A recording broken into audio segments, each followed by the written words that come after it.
After two playoff games, we had number 9 Alabama taking down number 8 Oklahoma 34-24, and then number 10 Miami beating number 7 Texas A&M 10-3. All right, just wanted to show out the scores because usually on StreamYard I show you all the NFL scores, but I don't really do this on StreamYard, so I just write it down. But anyways, that's not what y'all here for.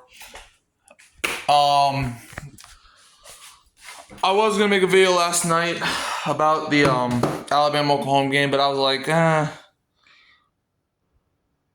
was not like my voice was running low and I was tired, and I'm not gonna lie, I was not happy. Let's just say that. So I slept on it, and then I was like, you know what? Why don't I just jumble the Miami game into it?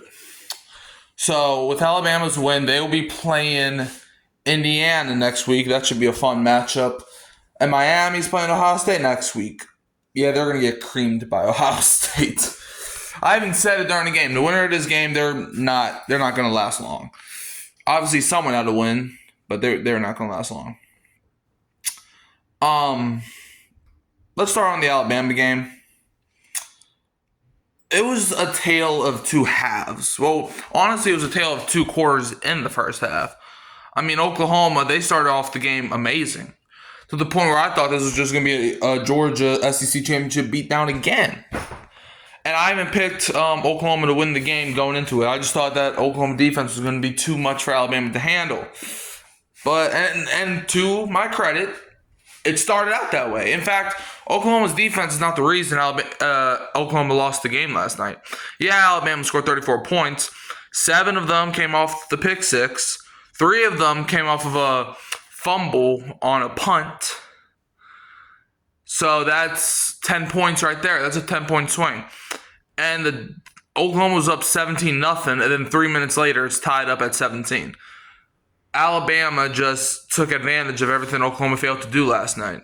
And then the kicker, Tate Sundell, the dude that won Best Kicker Award, he missed 2 late field goals. One of them he missed by like a couple centimeters, and the other one it just came up short. So, and John Mateer, he's just not a good quarterback. Like, he was making some good plays. In fact, there was a while there where I thought, he could lead Oklahoma to winning that game, but whenever he needed to make a play at the end of the game, he folded. I mean, like, let's look at the pick six, right? The defender's coming down, and he has a guy that's open if he just throws it over the defender, but the defender's coming down, and he throws it straight to the defender, and then the guy not only catches it, but he's running with a lot of momentum, and he gets to the end zone for the touchdown. So Alabama wins it off of that. Basically, then the second half started. Bama goes down the field. They get a touchdown, and Oklahoma just failed to score. I mean, they had one deep bomb for a touchdown in the fourth quarter. However, Bama just controlled the rest of the game. Oklahoma used all their timeouts with like 5 minutes left, and they were down by 10 points at that time, meaning even if you scored, you see, that's why I didn't understand why they called all of those timeouts. Because I understand you want to get the ball back with as much time as possible, but you knew Bama was going to run the ball, so all you had to do was stop them, and yes, a lot of clock would have been taken off the game. But you would have had 3 timeouts, and you would have had a chance to go, and if you got a touchdown, you were only down by 3, and then, guess what? You still have 3 timeouts. But since you used all your timeouts with 5 minutes left, even if you score, you're basically forcing yourselves to go for like an onside kick type of thing. And then that's when he missed the second field goal. So yeah, Oklahoma, that was just a bad game. I mean, it started out as a good game for them, but they just finished. I mean, it's not about how you start, it's about how you finish. And Alabama definitely finished. I mean, Bama outscored Oklahoma 34-7 after Oklahoma went up 17-0. So it is what it is. Ty Simpson made the plays when he needed to make them. I mean, he even him though, he didn't even have that great of a game. I mean, but he just took advantage of everything Oklahoma didn't do. Now let's get to this Miami game. Whew. Miami. They scored as many points as their ranking. They scored the number 10 team scored 10 points and they still won. It's like Texas A&M. The thing with them and why they lost this one, there is no person with a pulse is going to blame Texas A&M. No person in this world that knows football and has 2 working brain cells is going to say Texas A&M's defense is what lost them this game. The defense held Miami to 3 points the entire game until they scored a touchdown late. And even with Miami scoring a touchdown, Texas A&M had the ball at like the goal line. They had like around the 8-yard line. They were deep into the red zone. And Marcel Reed drops back and throws a terrible ball that gets intercepted in the back of the end zone to lose them that game. That was one of 2 interceptions. Like Miami, they really could have blew Texas A&M out. I mean, the kicker missed, I think, 3 field goals, and they had 1 punt return on one of that ended with a missed field goal. One of their punt returns went for like over 50 yards, and if he didn't trip himself, he would have scored a touchdown. So Texas A&M's got nobody to blame but Marcel Reed. Like, Reed, whenever you force Reed to, no pun intended, but to make a read, he folds. Like, he cannot read the defense. That's been his biggest problem the entire season. And it came to fruition in that Texas game, and now it just happened against Miami.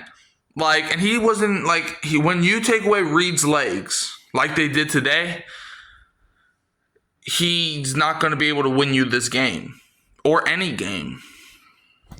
The lights are too bright, and and Miami, they didn't play great. Like Miami, I won't be shocked if they get blown out next week against Ohio State. And I think that's probably what's going to happen. So far I'm 1-1 on my bracket because I had Oklahoma beating Alabama, which obviously didn't happen. I did have, though, and you can go look at the video, I did have Miami pulling it out against Texas A&M. And I think I said defense was going to be why. I'm not like 100%. I'm not 100% sure what I said the reasoning was. But I'm pretty sure defense had something to do with it. I didn't think it was going to be like that, where you held them to basically no points until the end of the game, and they got 3 points. I didn't think it was going to be like that. I thought it was going to be maybe like a 20-17 type of thing. But Miami pulled away. It's like I said with Alabama. You know how Alabama made the plays that they needed to? Well, so did Miami. It just came down to 2 things. Defense and the running game. The running game mauled Texas A&M, especially in that final drive. They ran the ball right up the field. Up and down the field on Texas A&M. Fletcher, that kid's a star, man. He was doing everything he wanted, especially the late part of the game. And Texas A&M lost Le'Veon Moss during the game, which affected their running game. And Marcel Reed just couldn't make any play. Like, one of the interceptions he threw was so bad. It's like he had a guy wide open, and he not only underthrew it grossly, but, like, it's like I knew he was who he was throwing the ball to, but it was like, what? Did he overthrow somebody or underthrow somebody? Like, it was so confusing. Like, I still don't know how to describe the throw. But now Miami is going to play the Buckeyes in a week, I think. I know the Alabama game, I think, is on New Year's Eve. Or is it both of them? Or is it Miami? I don't know. I know one of the games is at least on New Year's Eve. Might be both of them. But, yeah, Miami, I mean, Miami needed that win. I mean, obviously, it's the playoffs, so Texas A&M also needed it.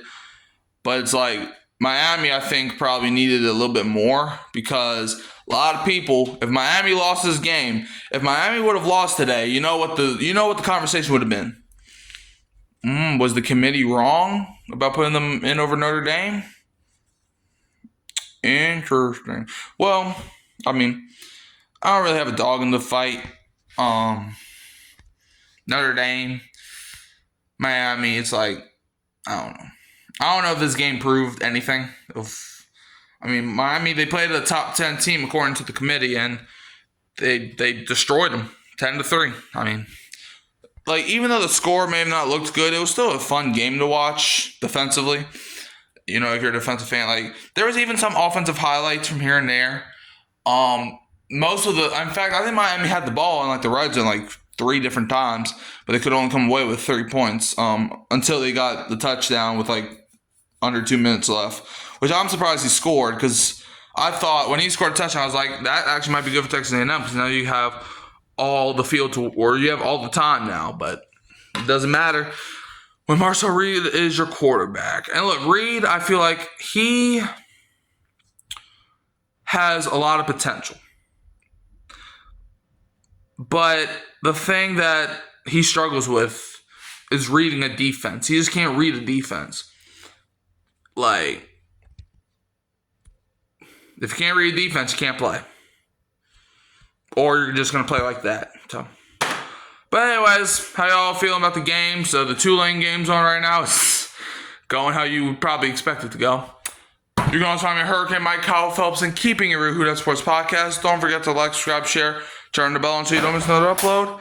And I'm leaving as always with a Go Tigers. And don't be a Bama fan.